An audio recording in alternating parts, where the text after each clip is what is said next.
देखो यार, अगर तुम लोग मर्सिडीज मोन के फैन हो तो ये वीडियो तुम्हारे लिए होने वाली है, क्योंकि गाइज एनजेपीडब्ल्यू में मर्सिडीज मोन के रिटर्न होने को लेकर बैक स्टेज से चुकी है। एईडब्ल्यू में ऑरेंज कैडी के क्रिएटिव पोजीशन को लेकर एईडब्ल्यू के बैक स्टेज से बड़ी रिपोर्ट आ रही है। डब्ल्यूडब्ल्यू की फॉर्मर सुपरस्टार एलिसा फॉक्स के एईडब्ल्यू में डेब्यू को लेकर एलिसा फॉक्स का काफी बड़ा स्टेटमेंट आ चुका है। लास्ट नाइट एईडब्ल्यू के शानदार कोलिजन के बाद कोलिजन की व्यूअरशिप सामने आ चुकी है। रूस के एईडब्ल्यू कंपनी को लीव करने को लेकर रूस ने फाइनली उनका साइलेंस ब्रेक कर दिया है। तो गाइस वहीं एईडब्ल्यू में women blood and guts match को लेकर टोनी खान ने काफी बड़ा खुलासा कर दिया है। तो गाइस चलिए बिना किसी देरी के शुरू करते हैं इस वीडियो को। और गाइस सबसे पहले बात करेंगे कोलिजन के व्यूअरशिप की। वेल गाइस ये बात तो आप सभी लोगों को याद होगी, लास्ट वीक जब एईडब्ल्यू ने उनका कोलिजन किया था तो गाइस ओवन कप टूर्नामेंट के फाइनल के लिए एईडब्ल्यू कोलिजन की व्यूअरशिप थी 5,89,000। बट गाइस यहीं इस हफ्ते जब एईडब्ल्यू ने उनका कोलिजन किया तो गाइस इस हफ्ते एईडब्ल्यू कोलिजन की अर्ली व्यूअरशिप लगभग लास्ट वीक के बराबर ही गए। और गाइस यहां पर इस हफ्ते एईडब्ल्यू कोलिजन की अर्ली व्यूअरशिप करीबन 5,89,000 है, जो कि लास्ट वीक के बिल्कुल ही बराबर है। बट गाइस क्योंकि ये व्यूअरशिप अर्ली व्यूअरशिप है तो गाइस मैं इस चीज को 100% एक्सपेक्ट कर रहा हूं कि एईडब्ल्यू कोलिजन की फाइनल व्यूअरशिप करीबन 5,90,000 होने वाली है, जो कि लास्ट वीक के मुकाबले ज्यादा होने वाला है। वेल गाइस देखना बहुत ही दिलचस्प होने वाला है कि कुछ ही दिनों में कॉलेज फुटबॉल के शुरू होने के बाद भी क्या एईडब्ल्यू कोलिजन को 5 लाख से ज्यादा व्यूअरशिप मिलती है या नहीं। बट गाइस चलिए फिलहाल आगे बढ़ते हैं, बात करते हैं रूस के एईडब्ल्यू कंपनी को लीव करने की। वेल गाइस ये बात तो मैंने आप लोगों को कल रात के वीडियो में ऑलरेडी बता दिया है कि एईडब्ल्यू सुपरस्टार रूस पॉसिबली एईडब्ल्यू को लीव करके डब्ल्यूडब्ल्यूई कंपनी को ज्वाइन करना चाहते हैं। और गाइस यहां पर डब्ल्यूडब्ल्यूई के एनएक्सटी के अंदर रूस पॉसिबली उनका डेब्यू कर सकते हैं। बट गाइस यहीं अब रूस के एईडब्ल्यू कंपनी और एईडब्ल्यू में कॉन्ट्रैक्ट स्टेटस को लेकर रूस का काफी बड़ा स्टेटमेंट आ चुका है, जहां पर इस हफ्ते रूस ने सोशल मीडिया पर ट्वीट करके ये कहा है कि रूस के करियर को लेकर इस समय जो भी रूमर चल रही है, फैंस को उन सभी रूमर पर विश्वास नहीं करना चाहिए। और गाइस यहां पर रूस ने ट्वीट करके ये कहा है कि जब तक रूस ये खुद कंफर्म नहीं करते गए कि उनका फ्यूचर कहां होने वाला है, तब तक किसी को भी इन सभी रिपोर्ट पर विश्वास नहीं करना चाहिए। और गाइस बेसिकली यहां पर रूस रेसलिंग ऑब्जर्वर के रिपोर्ट को स्लैम करते हुए फैंस को ये बताना चाहते गए कि उनके डब्ल्यूडब्ल्यूई या एईडब्ल्यू में जाने को लेकर जो रूमर चल रही है, उन सभी रूमर्स के ऊपर कोई भी सच्चाई नहीं गए। बट गाइस यहीं रूस के इस ट्वीट के बाद अब बैक टू बैक रूस एक और ट्वीट करते गए, जहां पर इस ट्वीट के अंदर रूस ने ट्वीट करके ये कहा है कि एईडब्ल्यू कंपनी के फैंस दुनिया के सबसे बेहतरीन फैंस हैं। और गाइस रूस एईडब्ल्यू के फैंस की काफी ज्यादा रिस्पेक्ट करते गए।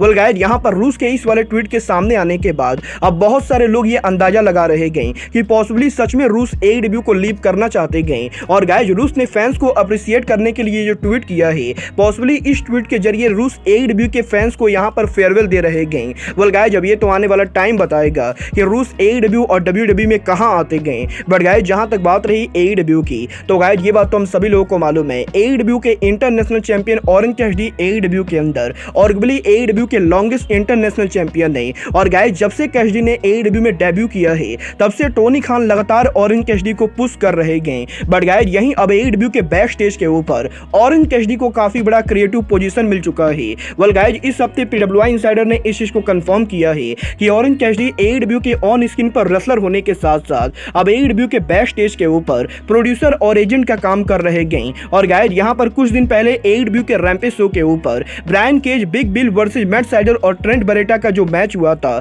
उस मैच को भी ऑरेंज कैसिडी ने ही प्रोड्यूस किया था। और गाइस अब यहां पर टोनी खान ऑरेंज कैसिडी को एईडब्ल्यू के ऑन स्क्रीन के साथ साथ एईडब्ल्यू के ऑफ स्क्रीन के ऊपर भी पुश दे रहे गए, जो कि मेरे हिसाब से बिल्कुल भी बढ़िया नहीं गए। वेल गाइस देखना बहुत ही दिलचस्प होने वाला है कि कैसिडी के एईडब्ल्यू में प्रोड्यूसर बनने के बाद ऑरेंज कैसिडी एईडब्ल्यू की स्टोरी लाइन प्रोड्यूस करते गए। बट गाइस चलिए फिलहाल और बात करते हैं टोनी खान के blood and guts women match की। वेल गाइस ये बात तो हम सभी लोगों को मालूम है कि एईडब्ल्यू के अंदर अब तक करीबन 3 ब्लड एंड गट्स मैच हो चुके हैं। और गाइस ये तीनों ही blood and guts match Tony Khan ने मेंस डिवीजन के अंदर रखा है। बट गाइस यहीं इस हफ्ते टोनी खान के लेटेस्ट इंटरव्यू के अंदर जब टोनी खान से पॉसिबली वुमेन डिवीजन के ब्लड एंड गट्स मैच को लेकर बात की गई, तो गाइस यहां पर टोनी खान का ये कहना है कि टोनी खान डेफिनेटली एईडब्ल्यू के अंदर इन फ्यूचर वुमेन डिवीजन का ब्लड एंड गट्स मैच कराना चाहेंगे। और गाइस यहां पर टोनी खान ने तो एक टाइम पर इसी साल के ब्लड एंड गट्स के ऊपर वुमेन मैच कराने का प्लान किया था। बट गाइस यहां पर क्योंकि इस समय एईडब्ल्यू के अंदर AEW company oven cup tournament के साथ साथ और भी वुमेन डिवीजन के अंदर काफी सारी चीजें कर रही है,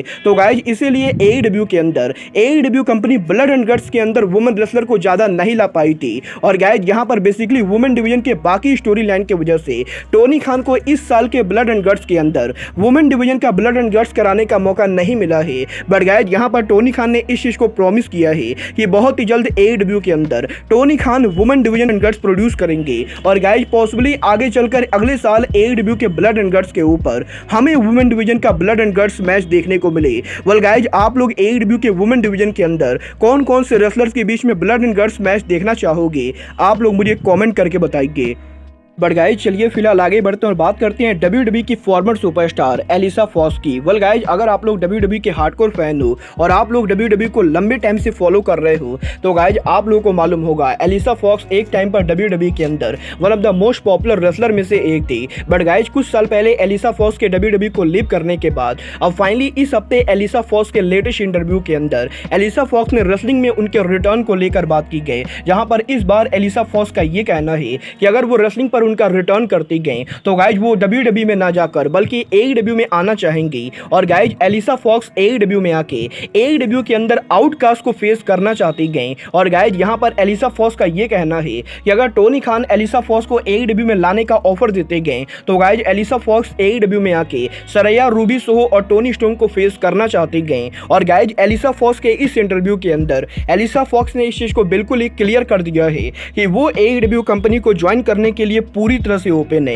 वेल गाइज अब ये तो आने वाला टाइम बताएगा कि टोनी खान एलिसा फॉक्स को साइन करेंगे या नहीं। बट गाइज जहां तक बात रही रेसलर्स के रिटर्न होने की तो गाइज इस हफ्ते आर्गुएबली WWE के बाहर के बिगेस्ट सुपरस्टार मर्सिडीज मोन के NJPW में रिटर्न को लेकर बड़ी अपडेट आ चुकी है।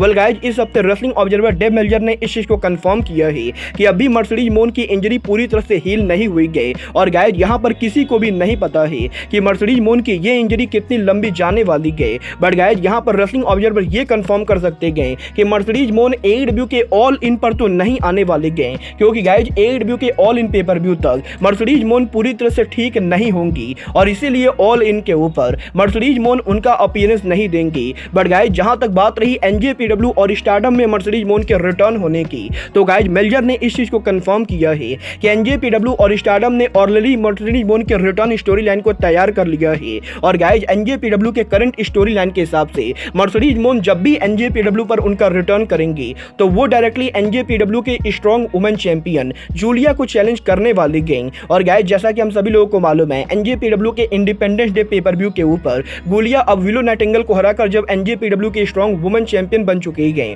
तो गाइज इसीलिए NJPW के अंदर मर्सिडीज मोन के रहते ही मर्सिडीज मोन का पहला चैलेंजर और कोई नहीं बल्कि जूलिया होने वाले गए। और गाइज जब भी मर्सिडीज मोन NJPW पर रिटर्न करेंगी तो वो उनके IWGP स्ट्रॉन्ग वुमेन चैंपियनशिप को वापस लेने की कोशिश करेंगी। वेल गाइस देखना बहुत ही दिलचस्प होने वाला है कि मर्सिडीज मोन NJPW पर उनका रिटर्न कब करती गए। बट गाइस फिलहाल के लिए अब आज के इस वीडियो में बस इतना ही। मैं मिलता हूं आपसे अपने अगले वीडियो में। बट गाइस तब तक के लिए goodbye, good night and bang.